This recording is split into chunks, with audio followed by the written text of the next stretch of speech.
આજે પીપોદરાની કંપનીમાં આગ લાગી હોવાના સમાચાર પ્રાપ્ત થઈ રહ્યા છે। સુરતની એક કંપનીમાં આગ લાગી છે। પીપોદરા ખાતે આવેલી એક કંપનીમાં આગ લાગી હોવાના સમાચાર છે। સેનેટરી નેપકિન બનાવતી કંપનીમાં ભીષણ આગ લાગી છે।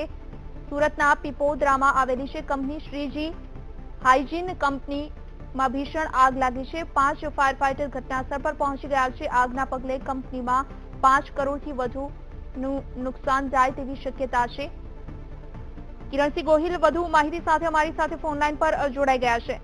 કિરણસિંહ, જે રીતે સુરતના પીપોદરામાં આવેલી જે કંપનીમાં આગ લાગી છે, કયા કારણોસર આગ લાગી તે જાણી શકાયું છે કે નહીં અને કેટલી ભીષણ આગ છે, ક્યાં સુધીમાં આગ પર કાબુ મેળવાશે?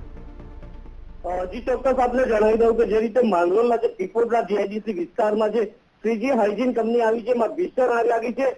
1 વાગ્યાની આસપાસ આ કંપનીમાં આગ લાગી હતી। ખાસ કરીને આ કંપની જે છે તે સેનેટરી નેપકિન બનાવતી કંપની છે અને જે રીતે પ્રાથમિક જે વિગત મળી રહી છે તેમાં શોર્ટ સર્કિટથી આગ લાગી હોવાનું જાણવા મળી રહ્યું છે। કંપનીની અંદર કંપનીના જે મશીન છે અને જે પ્રોડક્ટ જે હતી જે તૈયાર હતી તે બળીને ખાક થઈ ગઈ છે।